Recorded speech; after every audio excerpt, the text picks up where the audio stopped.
The galaxy realized too late humans are apex predators disguised as diplomats. For 10,000 cycles, the galactic Concord had prided itself on peace. Not peace through strength, nor through fear, but through words. Disputes were settled in halls of debate, overseen by the High Tribunal, where reason had replaced the ancient savageries of war. Predators, to most species, were a thing of the past, relegated to myth, history, or distant deathworlds. That was why the arrival of humanity was greeted with celebration. They came smiling, speaking in soft tones, their gestures studied to mirror respect across dozens of cultures. They called themselves ambassadors. They offered no fleets, no weapons, only friendship. Other young species had stumbled through first contact, but humans seemed born for it, charming, eager, endlessly adaptable. But charm can be a mask. 1. Eyes too sharp. Councillor Veyrick of the Null was one of the first to see it. During recesses in the Concord chamber, he would watch the humans. They smiled often, but their eyes, those forward-facing predator eyes, never softened. Their posture never slumped. Even seated, they looked coiled, as if ready to spring. Once, during a dispute over speaking precedents, a human delegate had leaned forward, voice calm but laced with something primal. "Do not test me." The chamber had fallen silent. A moment later, the human smiled again, and the matter was resolved with laughter. But Veyrick remembered the stillness in that moment, the way a jungle goes silent when a hunter enters. When he voiced his concerns, other councillors dismissed them. Predators. Impossible. These are diplomats. They compromise. Yet Veyrick could not ignore the unease that lingered in his bones. 2. Whispers from the colonies. Reports began to spread as humans settled frontier worlds. A mining guild noted their resilience. Humans volunteered for shifts in toxic atmospheres, endured injuries that would incapacitate other species, and returned grinning. Colonists on Asteron 4 repelled a raider fleet not with the help of Concord troops, but with improvised militias, farmers wielding tools as weapons, children carrying messages under fire. When asked how they had survived, one settler shrugged. "On Earth, this isn't even the worst Tuesday we've had." The words spread through Concord channels like wildfire. Species began asking themselves, what kind of world makes Tuesday worse than invasion? 3. Diplomats with fangs. The first time humans spoke on piracy shocked the chamber. Many councillors advocated rehabilitation, trade incentives, or diplomatic outreach. The human ambassador listened politely, then said, "You do not bargain with wolves while they hold your children. You break their teeth."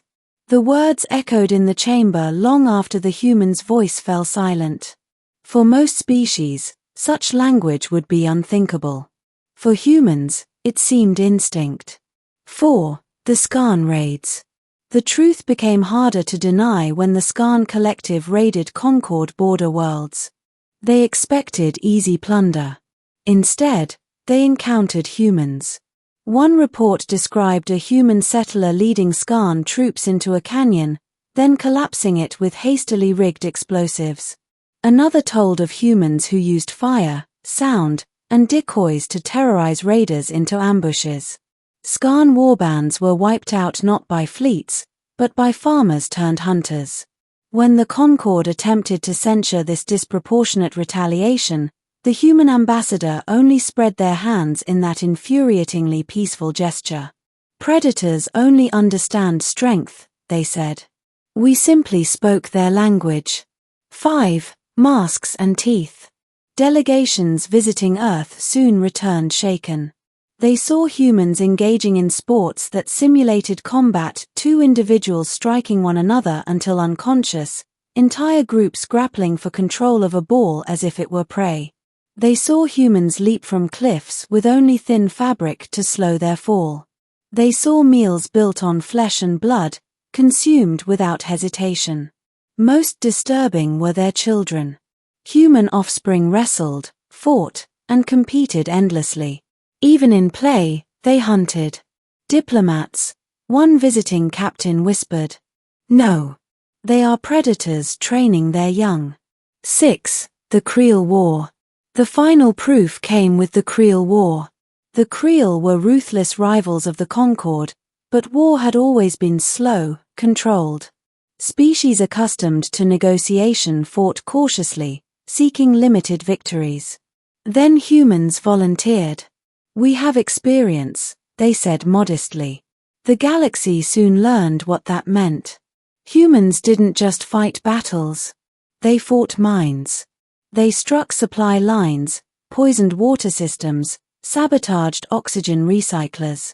They broadcast lies, threats, and taunts into Creel space. They adapted to every defeat, learned from every wound, and struck harder the next time.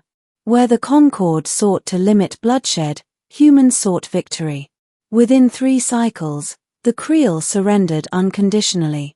Entire fleets shattered, worlds occupied, their will broken.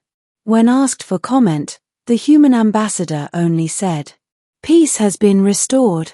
But everyone knew what kind of peace it was. 7. Too late.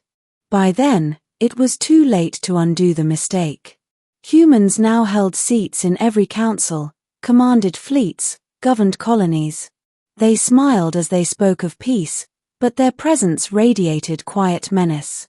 No one dared oppose them directly. Councillor Veyrick met again with Turn of the Arakeli, the same who had once mocked his fears. "You see it now," Veyrick murmured.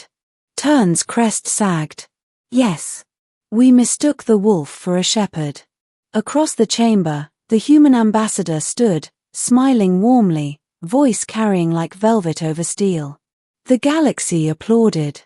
Veyrick wondered if they realized they were clapping not for peace, but for survival.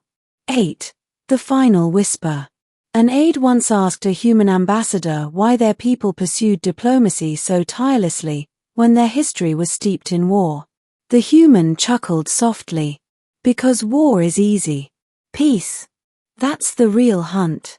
The aide never asked another question.